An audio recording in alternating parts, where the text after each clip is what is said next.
I want you to enjoy the view. Here, I offer you this palm tree. This palm tree is for this cove with waves is for you. Can I do that? This little mountain with a hut on it is for you. Hello, Mr. Faulkner. How do you do?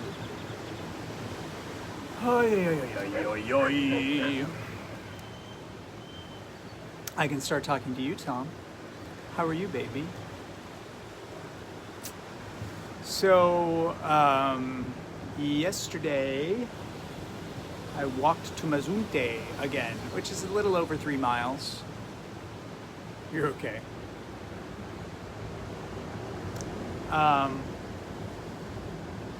And I walked with Marco, my Italian friend that I have been teaching Qigong to now for like 7 weeks.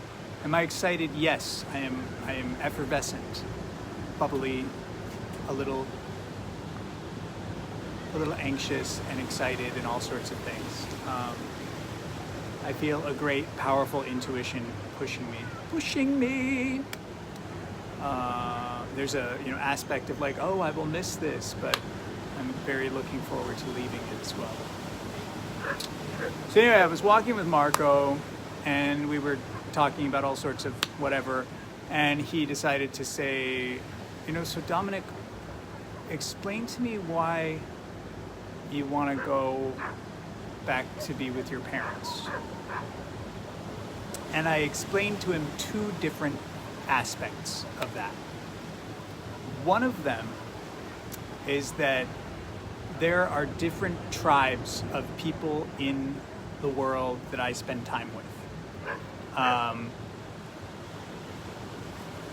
I was explaining to him that there's a big tribe of bears, because he's a straight guy. So it's like big, fat, hairy gay men who I like having sex with and spend time with because of that sexual vibe and even that sensual vibe that I can relate to them on because of my, whatever it does to my biology. Let's put it like that, because it's, there's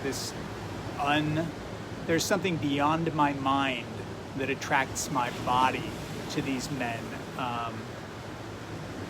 Very often when I travel, but I was in a small town nearby a couple weeks ago, and I just thought it was hilarious that walking through the town, every time there'd be some middle-aged man with a belly, my whole body would like sing to it, and I would like my head would swing, and I would stare at them and be like, oh, that's hot, or that's beautiful, or I'm just naturally constantly attracted to this thing, whatever it is, these components.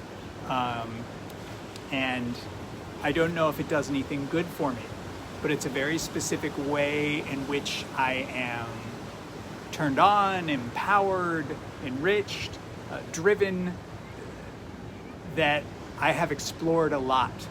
I have indulged in a lot. I feel like I understand a lot of the limitations of what I can get from it, how I can get nourished from it, what it does for me and what it doesn't do for me. I've really explored that. And as I've said to a lot of people, my life in New York City, which I was in for about a decade, was almost entirely with gay men all the time. I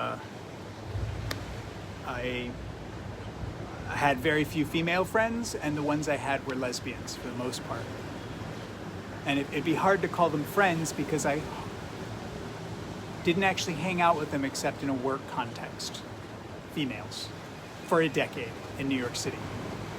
But in earlier life, like when I learned, hi Michael, earlier when I learned massage in a way that I could sell it, I was at a massage school commune, and most of the people there were heterosexual, and most of the people there were female. And I really identified this as another tribe for me, which we were talking about the word hippie as well. And he's like, I'm not a hippie. I don't associate with the word hippie, but people call me a hippie. And I'm like, dear, that's because you're a hippie. And he's like, but I'm not. And I'm like, it doesn't matter what you think about yourself. It's what somebody shoves on you. Like, people call me a hippie all the time. I don't listen to reggae. I don't listen to the Grateful Dead. I don't even smoke pot. I've never really liked tie-dye, but I do wear it. I like cannabis as a magical herb. I've certainly done all the drugs there are in existence, and I've listened to trance music. The thing that associates me with hippie is the fact that I have long hair and a long beard, and I like to hug trees and walk barefoot and stuff like that.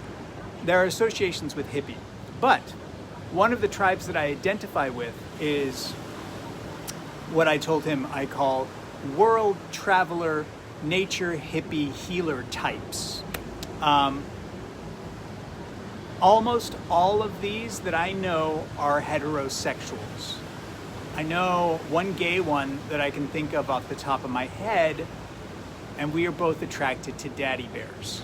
So we've never really hung out as friends. He's a very different person than me. He's super dynamic and wonderful. He's from Brazil.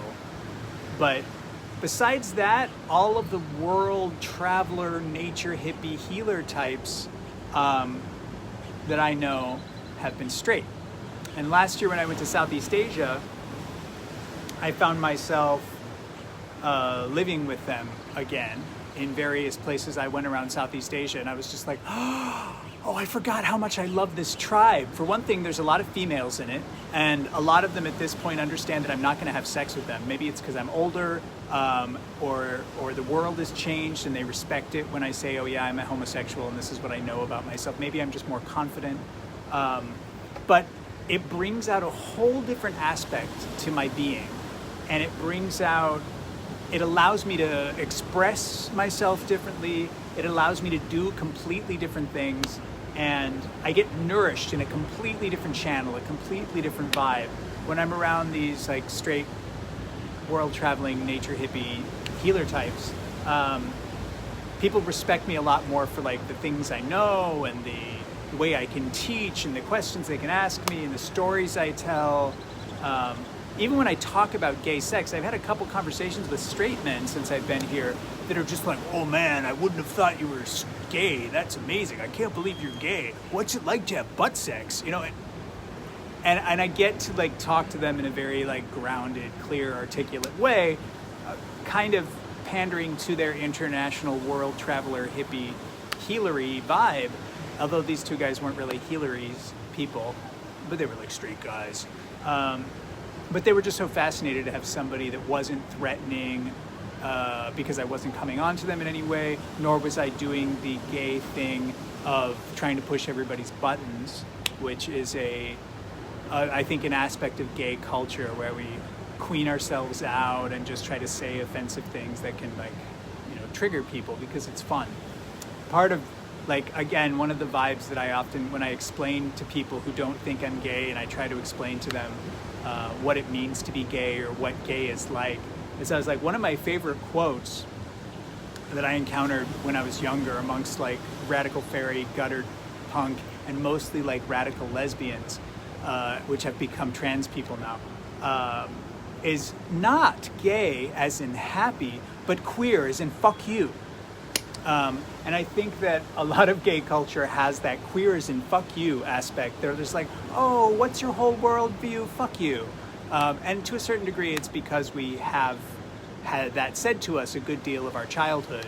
Oh, you feel like that? Fuck you. Yeah, that's wrong. You shouldn't. You're a sissy. You're blah, blah, blah, blah, blah. And as we've grown with our intelligence and, we've gone to our gender studies classes in university and blah, blah, blah, blah, blah, blah, we've learned how to harness some of the aspects that makes us queer and accept ourselves and give a big fuck you to everyone around. And, I was trying to talk about drag queens to somebody, one of these straight people, and just being like, drag queens aren't really, like a lot of times people will use a euphemism of female impersonator, but it's not really a female impersonator. It's like a completely different vibe. It's like a caricature, and to a certain degree it's even misogynistic. It's empowering yourself by becoming this caricature of femininity, but you're also like exaggerating and exploding these female types to become some creature that's completely not really female. It's not something that's even particularly gay. You know, there are definitely have been female impersonators and drag queens that have been straight over the years, but you know, I always think of them as being much more like akin to Native American warriors wearing headdresses and face paint. Drag queens look like more to me. They're like going into battle, but they're doing it with like weird, crazy bitchiness and certain types of intelligence. And I'm not somebody who watches RuPaul's Drag Race or anything, and the drag queens I've had sex with have all been out of drag. I've never been the kind of guy who chases drag queens in drag.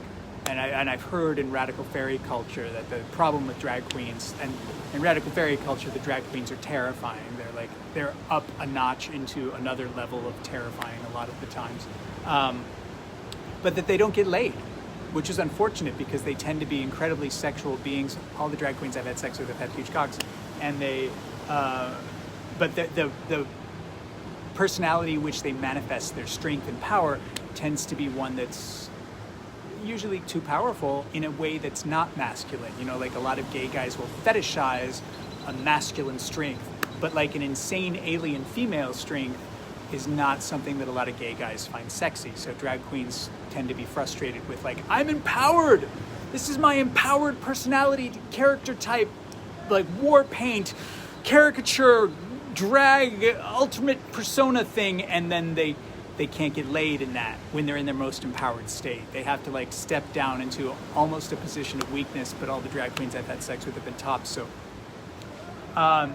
anyway, the difference being that like when I'm around these straight world traveler hippie types, I feel totally appreciated and nourished in a whole host of different channels than I tend to get from homosexuals and the homosexuals I'm attracted to.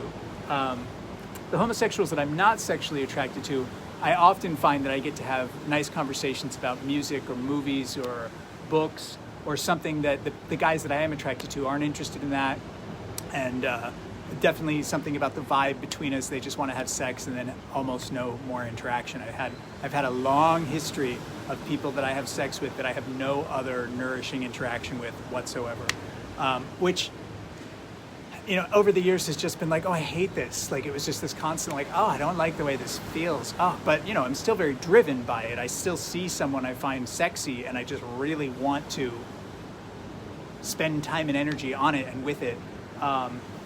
But it's very rare that I find one of those men that I can do anything with besides have sex with.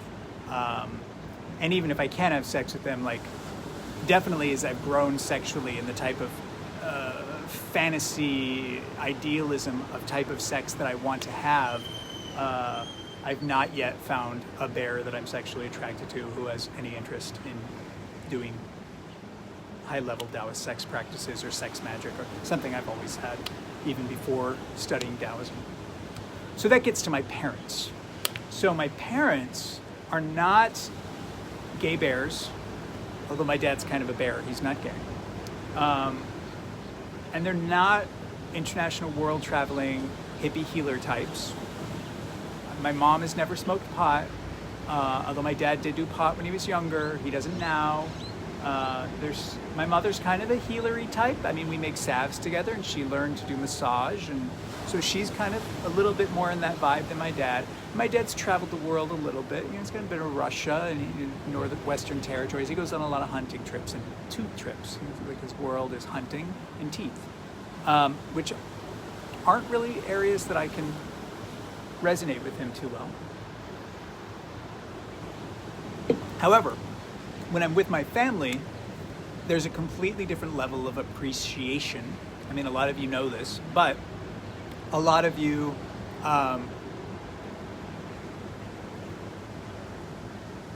may have had continuity with your family in a way that I haven't. Meaning that when I was 17, I literally told my parents, if you don't help me leave, I'm going to kill myself. And if I somehow am prevented from killing myself, I will wither away and die in front of you. So if you don't want that to happen, you can either help me leave or I'll run away. And if I run away, you'll probably never hear from me again. And if you help me leave, then I promise I'll keep in touch. And they did help me leave. They sent me away on foreign exchange to England. But then when I came back, there was what I perceived some kind of manipulation, and I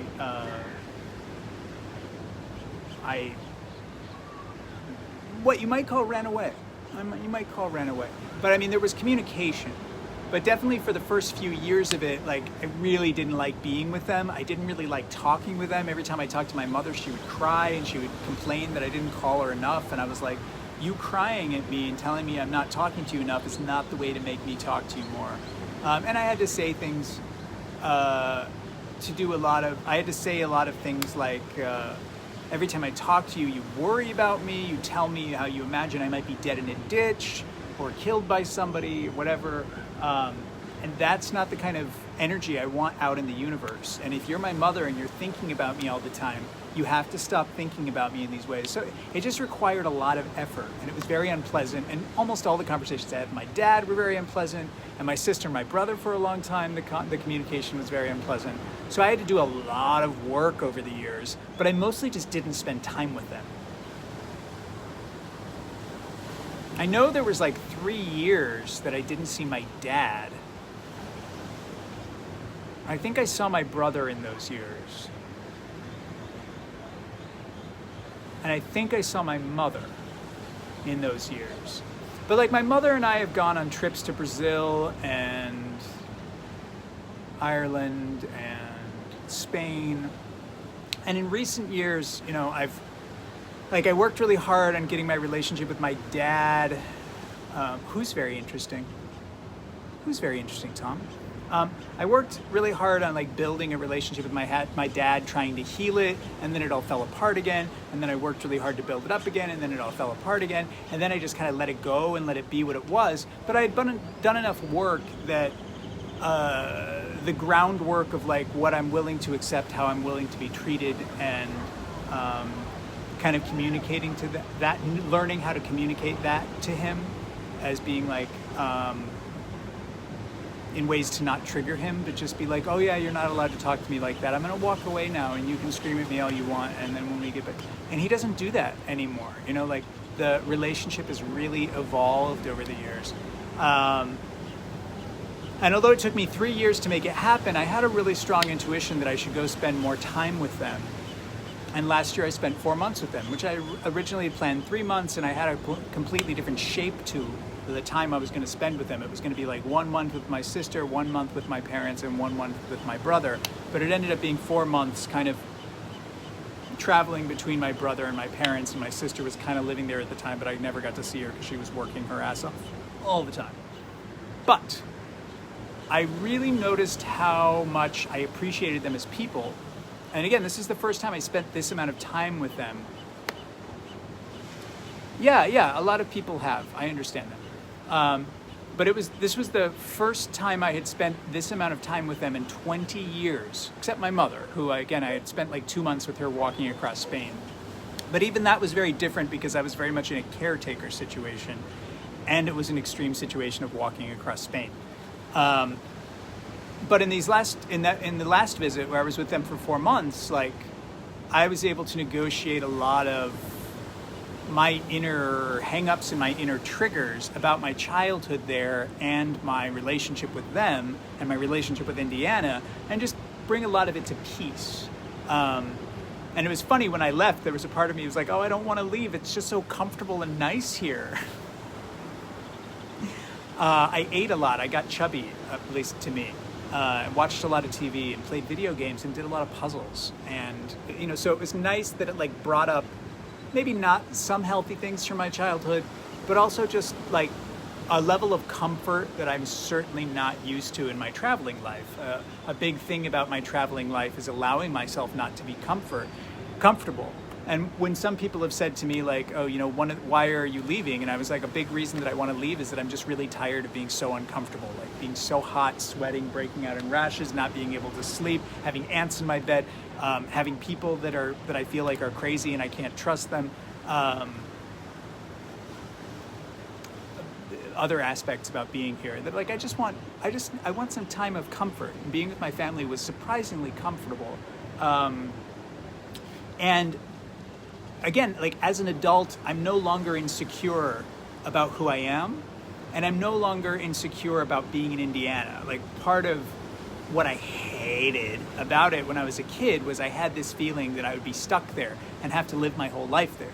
So now I haven't lived my whole life there, and I know how to leave. Like, I'm really good at leaving. Sorry.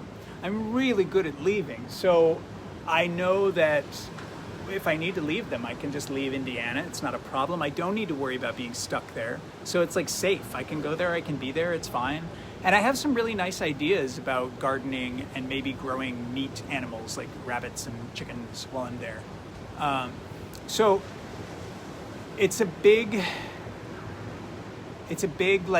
whole different channel of appreciation and comfort and just way of being that's exciting to me now.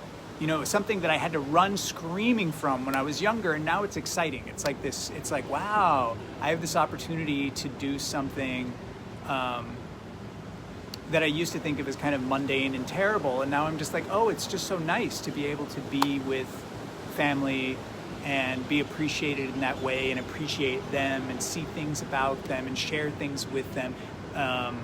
Appreciate them for who they are, how they are, without trying to change them.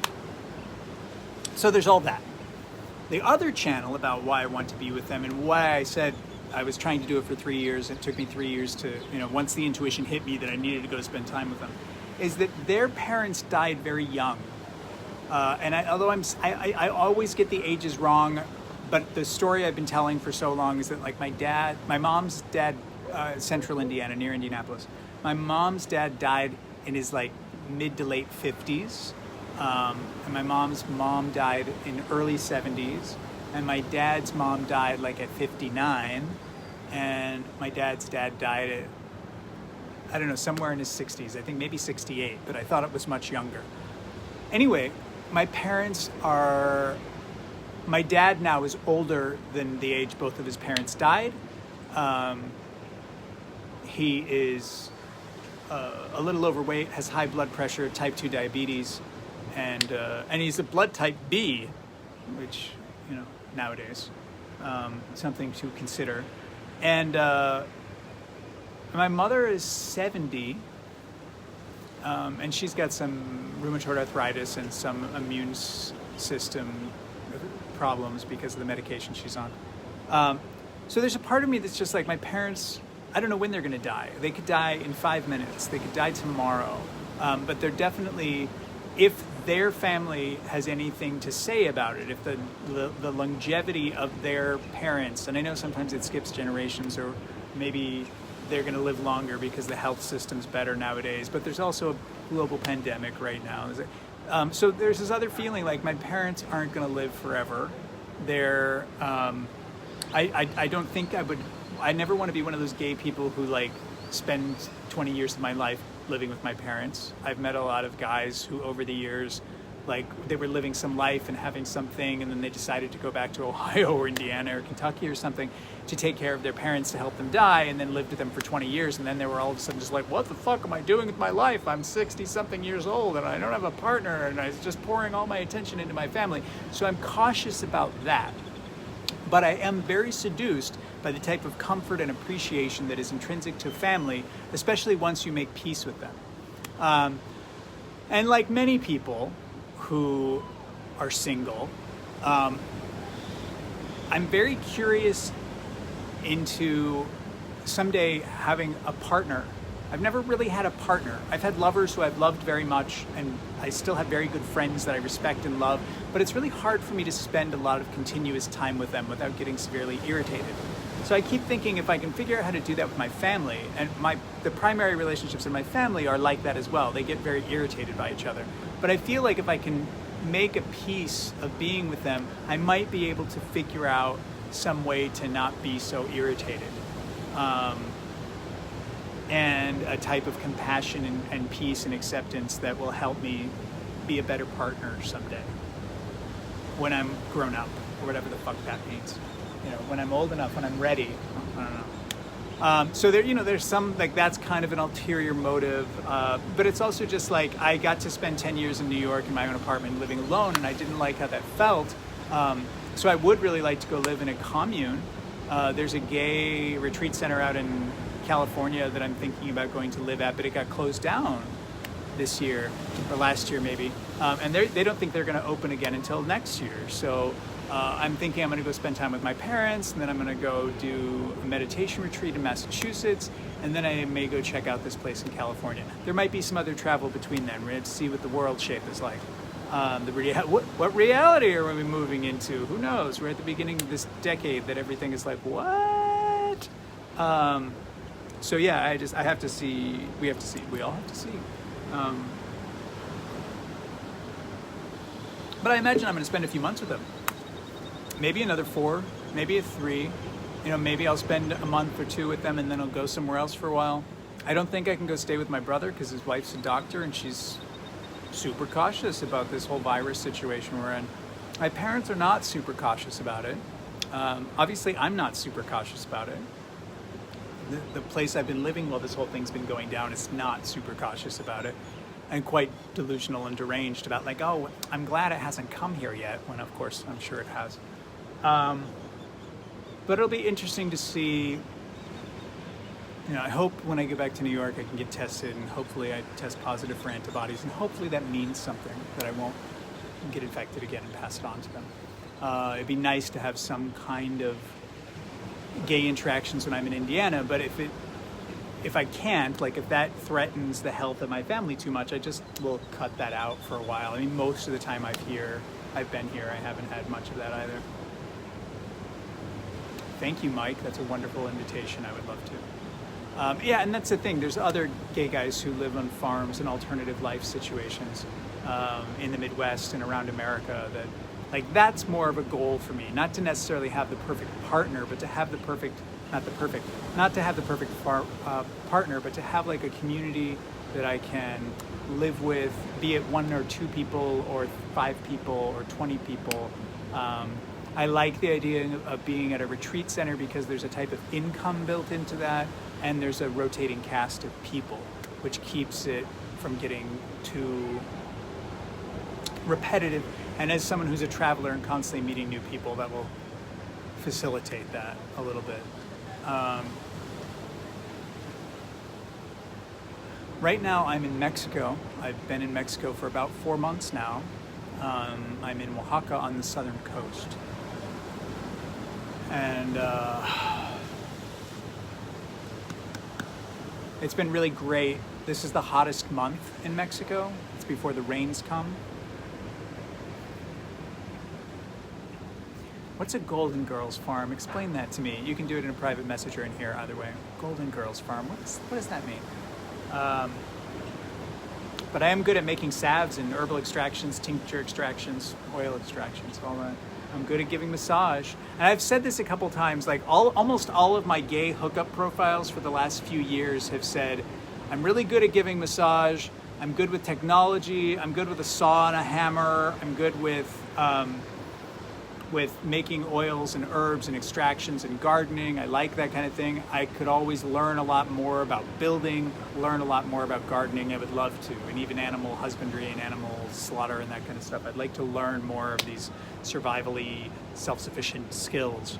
But I'm also just really attracted to the idea of going to live with people, helping them out in their daily life like I did with my parents, and then being able to teach them in the morning as well. There's a part of me that's super satisfied with the hey, let's spend 20 minutes or a half hour taking care of ourselves individually. So as opposed to me massaging you all day, every day, which I'm certainly like, oh, if I come and live with you, I can massage you, that's great. But I'd feel so much better if we're doing that kind of trade. If also you work out with me in the morning. So do some squats and push-ups and sit-ups or qigong or yoga or meditation. All of those things are really beneficial to me and help facilitate a type of mindset of self-care and self-awareness that I think makes being with people much easier in my realm, because if we act unconsciously a lot of the time, that gets really irritating to me. So, yeah, this is very nice. Help on farms. Help these wonderful men on farms. And I just like the idea of facilitating that manner of existence. And that when I was younger, I traveled a lot meeting people I met through the internet who said I could come and stay with them and they'd show me around. But it was really all about, maybe you'll be my boyfriend / chicken / boy toy / what's the word? Houseboy, whatever. And it was always intrinsic in some kind of sex. And I would go to their house and I'd have sex with them, and then I'd get to talk with them about a lot of their problems and their passions and their dreams. And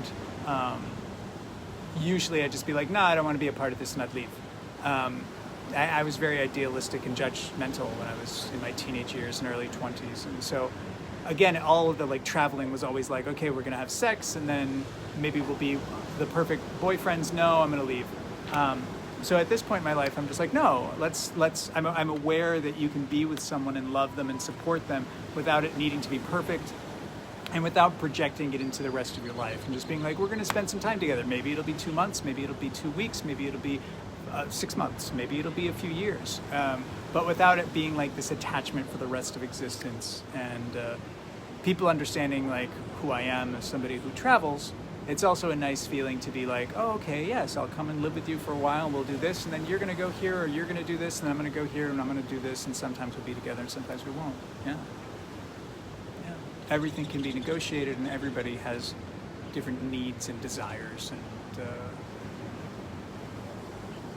and the world is really wonderful. That's another thing. When I was younger, I was raised in a mindset of expect the worst possible outcomes, and what I've encountered in the world is that it's pretty amazing, and people are really kind, and it's incredibly generous and open and free. People talk about freedom, and I've had such an amazing amount of freedom in my life. But of course I wanted it so badly as a kid. I wanted freedom so badly. I wanted freedom in its type of self-empowerment, not to lord over other people, but just to feel like I could make my own choices, and I could have the experiences that resulted. I could have the consequences. I could have that. And it's been really good. But there's a part of me that's super nourished by helping other people. So I also get that being with my parents, there's a whole lot of expectations about helping someone, and I reminded them a lot of that when I was there. I was like, anything you need me to do, just ask, we'll make it happen. And I would often be like, do you want a massage? Do you want a massage? Do you want to do qigong? Do you want to do qigong? Do you want to do qigong? And I would do my best to respect them and not push them, like force them into letting me give them a massage because they'd be busy, or force them into practicing qigong with me. But every once in a while they'd say yes. And other times we just watch TV together and eat breakfast, and sometimes go for walks or whatever. It's like, I want things to be relaxed and peaceful, and I also want there to be a type of conscious work on the self and on each other. And I've talked about this in other talks, I really like the concept of facilitated love, or the conscious effort of love, of making a commitment to love, so that we start each day being like, I love you. And that's what I'm going to stick to all day, is no matter what weird things happen, I'm going to remember that I love you, and I'm going to say I love you, and I'm going to act in such a way that demonstrates I love you. And it's annoying if you say, and you have to do that for me. But if both people make their own commitments about loving in their own way, and do the best they can, and both people are open to receiving the language of love that those people give, then it's a much more pleasant way to be in the world. It's a beautiful way to be in the world, to exercise the opportunity to love, be kind, be generous, be compassionate, be patient, and just relate with each other on those terms, in the midst of everything else that needs to be done, fixing your phone, or cleaning the room, or cleaning the chicken coop, or rebuilding something that's rusted out in the backyard. I don't like cutting the grass. It's kind of triggering for me. Hire someone to do that.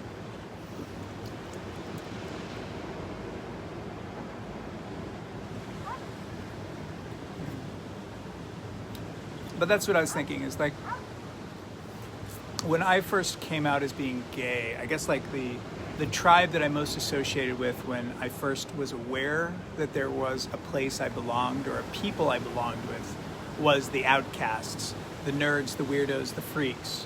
And I really, really loved them for a long time. And I found different versions of them, and the ones that I liked the best were like the poets and the artists and the philosophers, and the ones that could tell me about bands and music and books that I'd never heard of.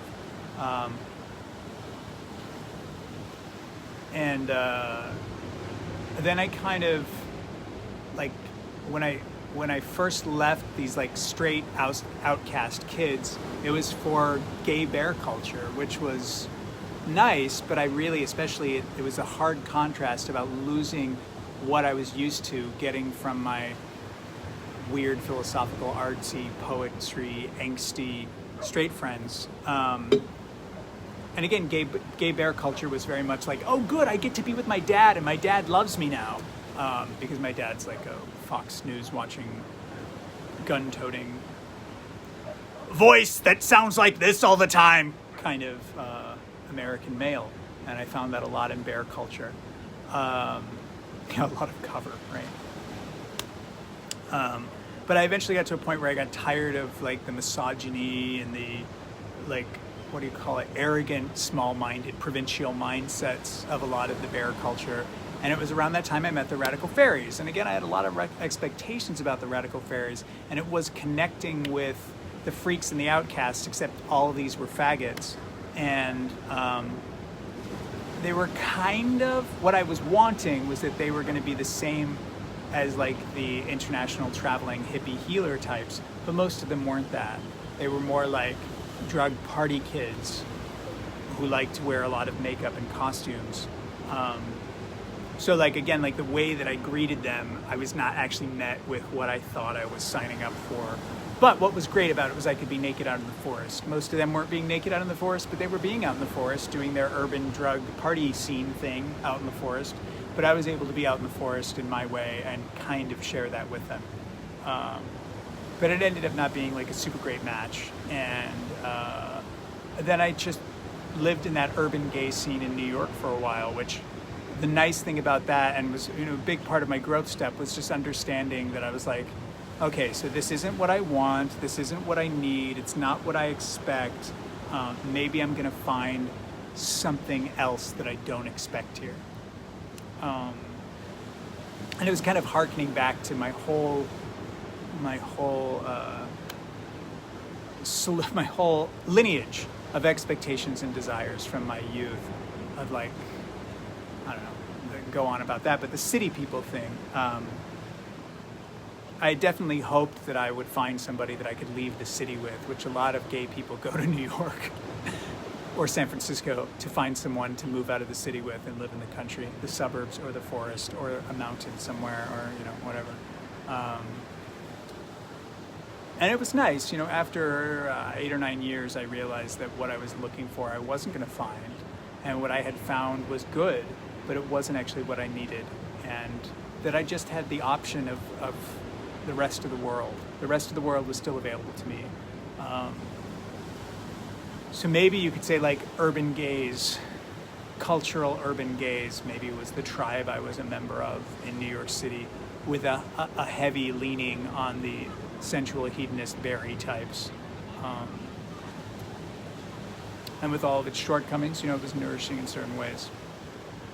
And it's been nice to return back into this traveling world and hang out with the straight kids, and be so nourished and not be so sexually hungry and not need the constant sexual interaction or even that gay channel of hedonism and sensuality that I once felt so necessary. And it's one of the things I've actually really enjoyed about the 2 recent times that I've left, like in Southeast Asia and here in Mexico. There's just, for some reason or another, there's just a whole lot less of the men around that I find attractive, or it's just so much more difficult to navigate hooking up with the guys that I find most attractive, which tend to not be heavy on the gay vibe. Like the one guy that I've had sex with here over the last month, he's 69, he's never been married, he has no children, he's never had a boyfriend, he lives in a rural mining town in northern Canada. He's been a miner his whole life, but I think more in white-collary way than blue-collary way, but regardless, he's been working for mining companies his whole life. And he's had girlfriends, but he doesn't travel with them. So he's very clearly in a separate, distanced kind of relationship with them, not an intimate one. And when he's traveling, he always has sex with men. So, like, that's gay, but it's not gay. Meaning that, like, he's primarily a homosexual, though he is bisexual. He's actively bisexual, but he's definitely primarily a homosexual, but does not associate with gay culture in the way that he doesn't identify with it. And that's what I found in the last few years in New York City, that the men I found most attracted to were men like that, which is the men that I grew up with as well in Indiana, were men who weren't gay, but preferred having sex with men. And there are a lot of gay guys who'll be like, oh, well, they're just closet queens, they're just faggots, blah, blah, blah, blah, blah, blah. You know, like, I've come to believe at this point, John Travolta and Tom Cruise aren't gay, because if they were gay, they'd be gay. They're not gay. They just need to have sex with men every once in a while. And for whatever complicated, labyrinthine, you know, damage or choices they make about their public persona, and you know, they're both complicated in their Scientology thing. Religions do tend to have a lot to do with people being suppressed in that way. But when you live your whole life that way, it's not something that you're supposed to change. I mean, unless like the movie Beginners, you come out when you're 86 and decide at that point you want to be gay. But even being gay, for a lot of people, like when you decide to come out and be gay, you're just learning a whole new cultural set of norms that you're like, oh, so I'm not supposed to talk like this anymore. I'm supposed to talk like this. You learn cultural signifiers, and like, I guess I'm supposed to listen to Lady Gaga. I really liked, you know, country western, but now I'm going to listen to Lady Gaga, and I'm going to have to care about Madonna and Britney Spears. That's really old. I don't know. It's like Keisha and J-Lo. Those are even old. I don't know who the gay female icons are nowadays. There's this dude on Instagram that looks a bit like Mario from the Super Mario Brothers. He has this big mustache that's like a caricature of a mustache, and he's like a caricature of a hot man. He's a, what do you call it, personal trainer, so he works out all the time. And he's just this like hot beefcake dude. And he's the exaggerated, he's a caricature, exaggerated epitome of masculinity. And whenever he has a video of himself on YouTube, on Instagram, it's always him listening to some girl pop music, and he's like, and you know, I don't think there's anything wrong with that. That really feeds people's souls, but it doesn't feed my soul. It's not the channel that I'm like, yeah, oh, I just want to rock out to Keisha or whatever their names are. I don't care. It's never worked for me. I mean, the girls that I loved were like PJ Harvey and Tori Amos, girls that were like screaming and ugly and dirty and sexy in a totally different way, not like trying to be cute. And when Tori got to the point where she was trying to be cute, I lost interest. Although I guess she was always cute in a weird fairy tale kind of way.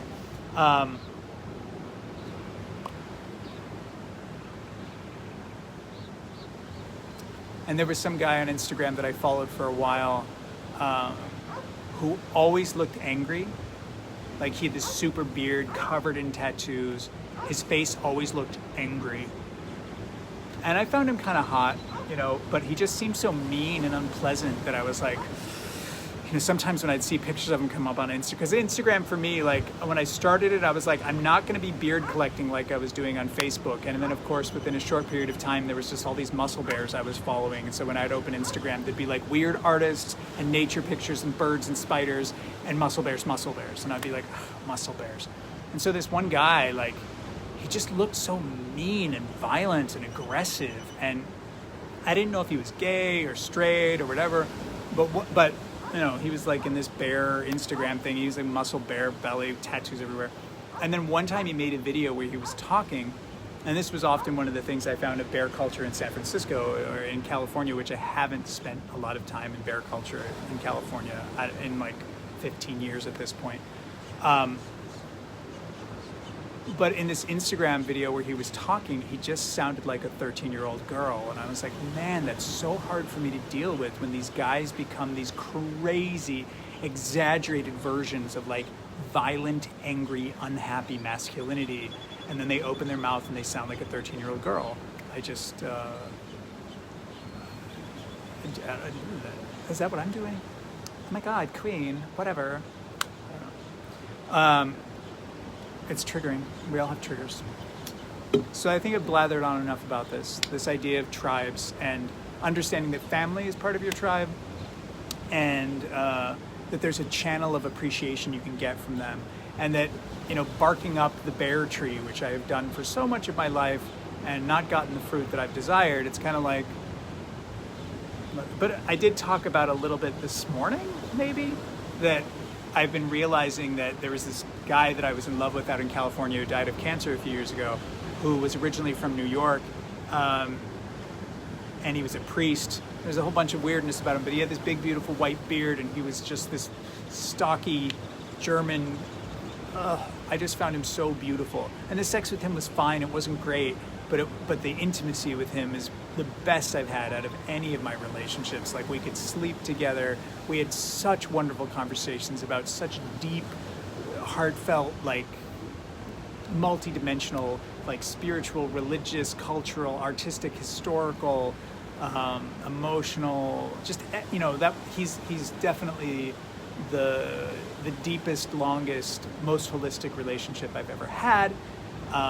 And I was very sad when he died of cancer a few years ago, and I feel like I've mourned him repeatedly.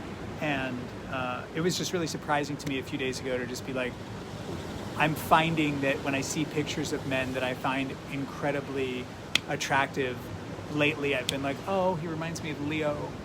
And when I watched this movie Arizona Dream, which I talked about this morning, it blew my mind. I didn't remember this, but it blew my mind that it was all about intergenerational relationships, and the family member, that the older uncle that forced the younger guy, the Johnny Depp character, to come back to Arizona was named Leo.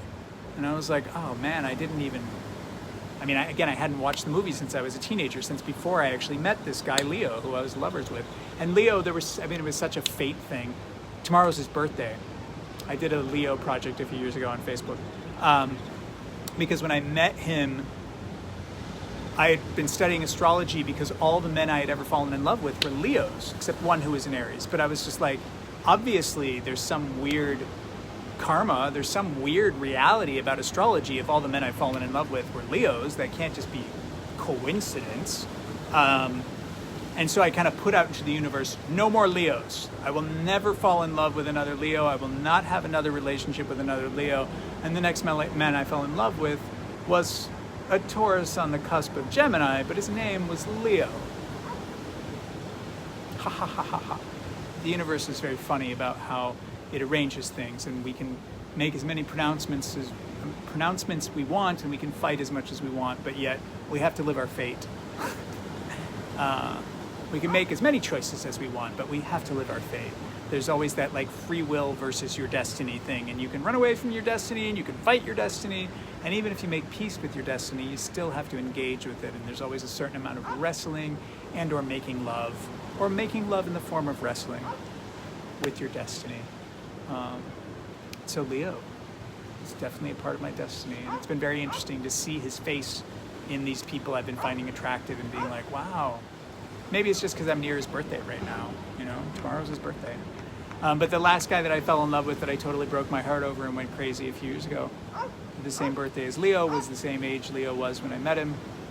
And I met him on the day Leo died, so there's a lot of, it's a huge fate trail for me, vein, whatever you want to call it. The tribes of Leo. And then there's me. So I'm leaving here Friday. Morning. So this is my last, today's Wednesday. Tomorrow will be my last video from here. If there's any location, if any of you see this, or if there's any of you online right now who want me to do a video in a specific location tomorrow, let me know. I may do it up on top of the hill, or I may do it down on the beach, or I may do it here again. There's a certain comfort level of this.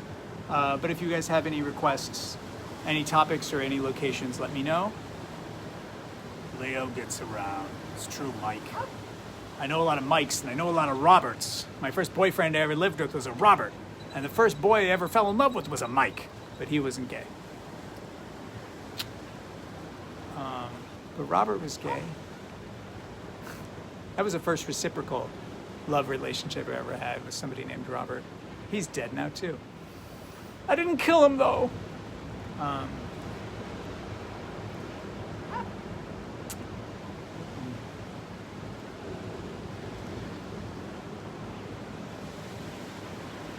Yeah. Anyway, I might do another video. Oh, hi, Jeff. I didn't even see you were on. I do know a darling Jeff. I love Jeff very much. Hi, Jeff. Little Aries brother friend. But yeah, I might do a video from the airport Friday. If I get to the airport, we'll see. I don't know. I mean, you guys want me to continue doing videos from Indiana? What's going to happen if things happen according to plan is that I'm going to... I love you. Thank you, Jeff. I'll receive that. Love you, Jeff. Robert, what's going to happen if things go according to plan is tomorrow's my last day here, so whatever that means. One of my Qigong kids wants me to give him some massage. Wow, it's raining. Wow, it's really raining. There are raindrops falling. That's pretty exciting to me. Wow. Clouds are pretty too. And there's geckos climbing around in my room. Oh, I'll miss the lizards so much. Anyway, tomorrow's my last day here. I've got some errands to run, finish packing, give away stuff, and the kid I give massage to all the time, or teach Qigong to all the time, the Dutch friend, he's like, please give me one more massage. So I'm going to massage his neck and shoulders. He's a Taurus. Neck and shoulders, neck. And then Friday I'm leaving here at 10 a.m. So I'm not sure if I'll do Qigong in the morning. We'll see if everything's ready. I would like to have everything ready. We'll see. And hopefully I get on that plane. And if I get on that plane, I'll be in Mexico City and I'll spend the night either in the airport in a sleep capsule or in a hotel where you have to see how that plays out.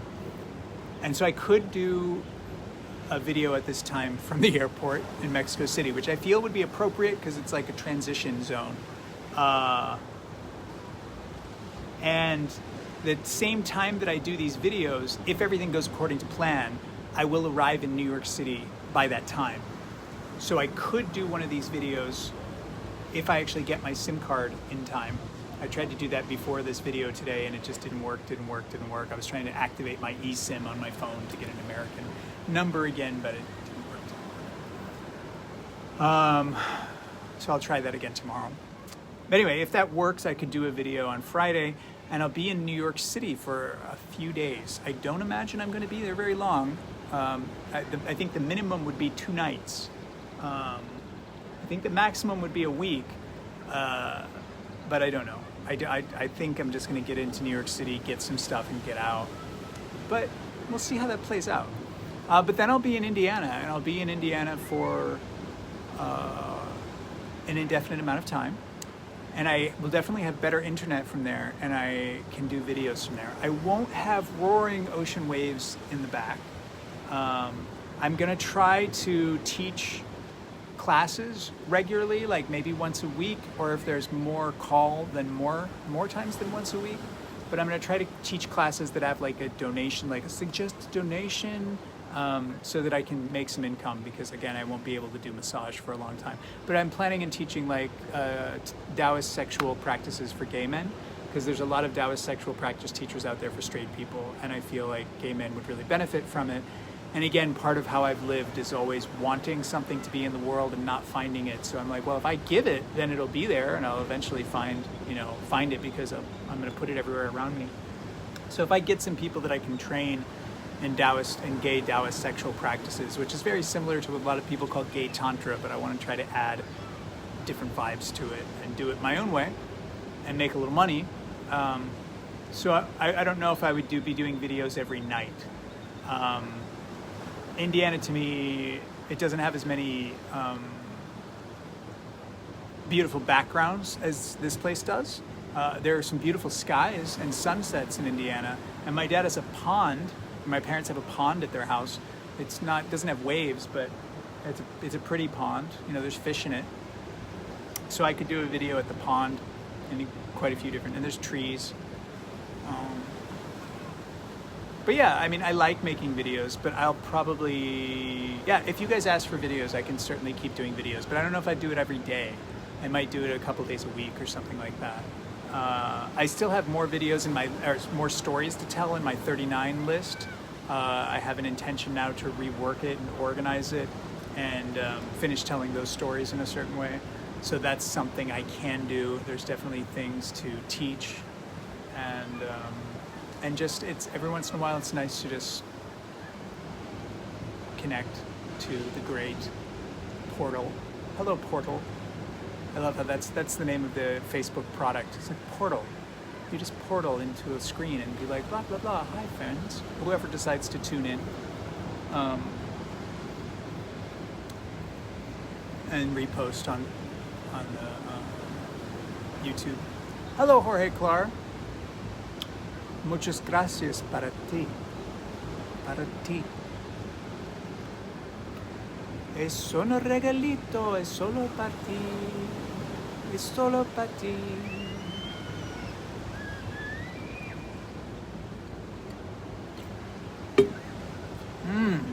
I love Jamaica so much. I've been drinking Jamaica every day. I'll bring a bag back with me, but I'll miss it, I'm sure. I can probably find Jamaica flowers in America. Hibiscus. Anything else? Jorge just signed in. Jorge, do you want me to tell you everything I just told all of them? Do you want me to sing you a song? Do you want me to tell you something else? Does anybody else want me to say anything else before I sign off? Jorge, dear, I can't tell you everything I just told them. It was like an hour.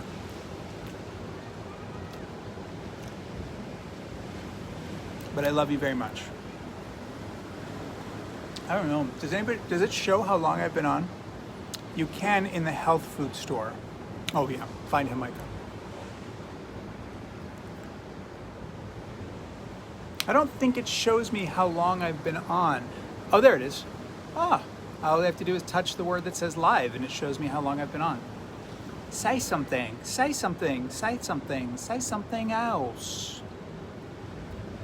Good night, Colin, love you. Connor, sorry, forgive me. I could condense it into 40 minutes, you're right. I did ramble a bit. I'm not exactly concise. That's not one of my strong points. Jorge, it started raining here a little bit. I mean, it's just a few drops, but it's still dropping, and that's really exciting. A little bit of rain. And Jeff Haber's watching again. Hi, Jeff Haber, or at least it just told me. All my friends are showing up. Gracias, Robert. And safe travels to you, wherever you're going. From kitchen to bedroom, safe travels, safe travels. Around the neighborhood, to the Safeway, safe travels, safe travels. Yeah, I've hardly worn clothes at all for 3 months, so that's gonna suck wearing clothes again. I did tell my parents that I'm gonna have to designate a part of their 9-acre land naked, so I can go be naked, and they'll have to expect if they come back there looking for me, I'll be naked. It's only 54, yeah. I'm gonna pack my jacket in an easy way to access it, so that if I fly in, I mean, the airports are apparently, the Mexico City and the Cancun airports are apparently incredibly air conditioned, so they'll be cold. And I'm sure when I arrive in New York, it'll be colder because it's north. And that's one of the reasons I'm going north, is to be colder. I haven't broken out any heat rash too much today. That's been nice. But I got a massage from that lady yesterday who I bought the salve. Jorge, I bought some salve for you yesterday. I walked to Mazunte to get the salve. And she gave me a massage with that salve and rubbed it all over my body. So maybe that's one of the reasons I'm not so broken out today. I can still see the red splotches, but not nearly as bad as it was yesterday.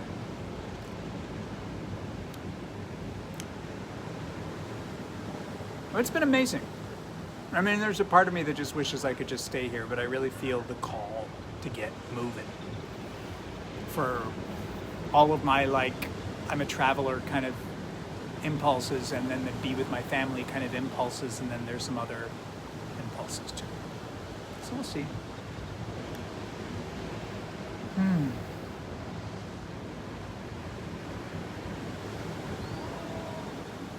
Food.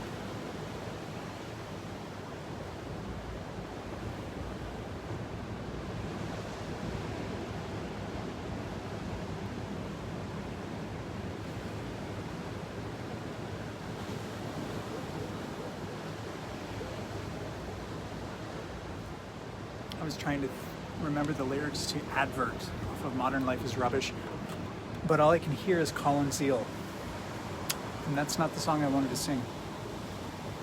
But that's all I can hear is Colin Seal.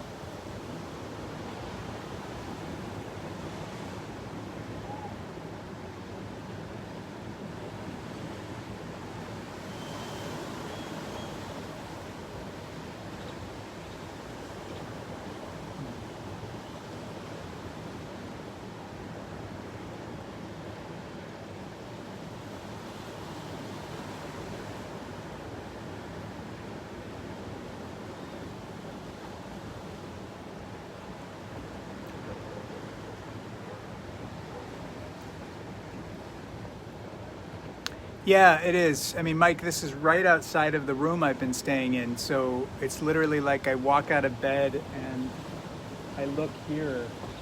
I sometimes just put a pillow on the ground and sit here and just watch. It's very, very pretty. And today, while I've been working, every once in a while I just sit down in the chair and just stare. It's really pretty. It's loud.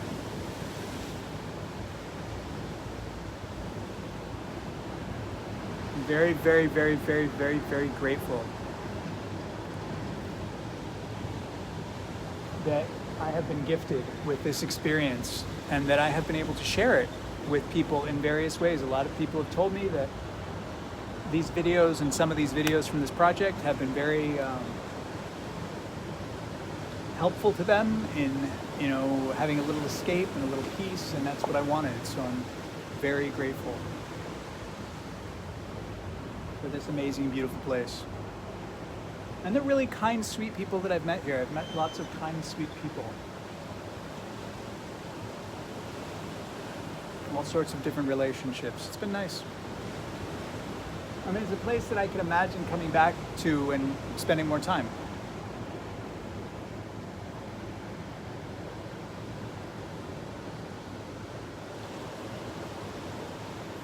Certainly cheaper to get here than Thailand. Cheaper and quicker.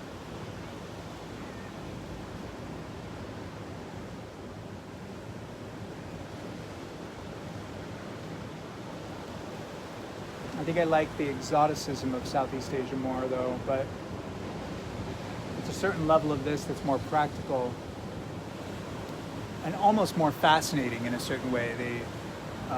I grew up in a state called Indiana, and the whole idea of Indians, the Native Americans, which I've always, like so many of us have always had some kind of relationship with. So many of us Americans, I mean. And actually lots of Europeans have such a fascination, fetishization of Native Americans.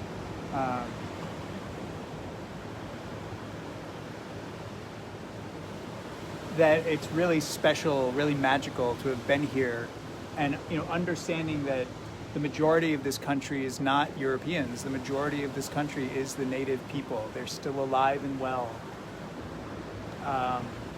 Their culture has been fucked with a bit. It's evolved, it's changed, but there's a lot of people that carry a lineage and a connection, different relationships with the nature spirits, nature, respecting each other, respecting life. It's been very,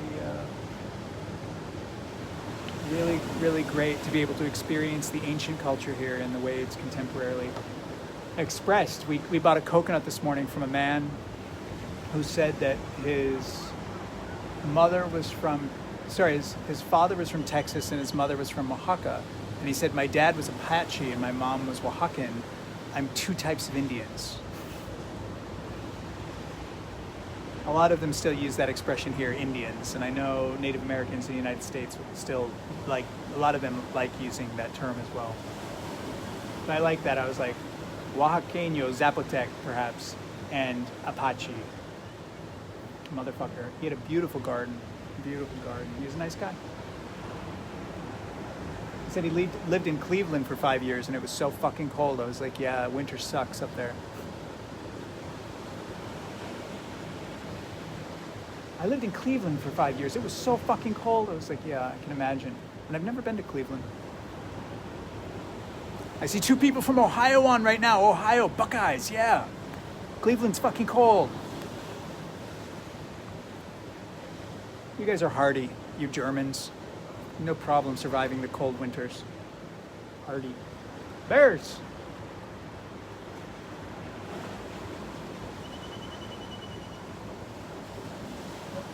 Okay, I guess I'm gonna go walk around and get some food, and maybe talk to people. I've done enough work for today. I fulfilled my duty and told a story, and I uploaded all the videos from the last few days and organized them and blah, blah, blah to YouTube today, which was kind of a pain in the ass, but I got it done.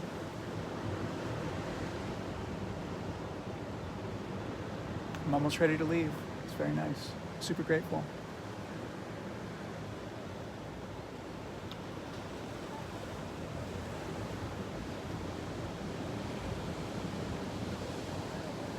I'll let you have a few minutes of silence while I fitz around in the room and before I cut it off.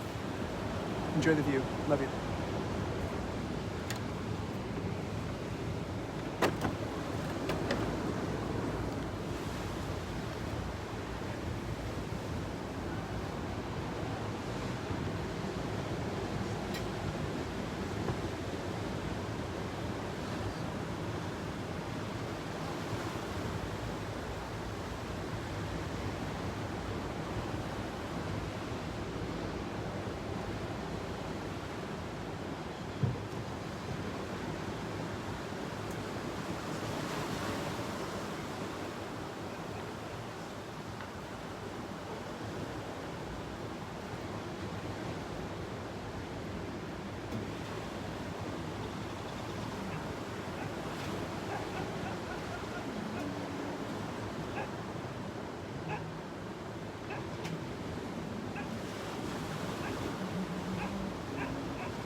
Super gorgeous over there. Super gorgeous. Love you. Bye-bye.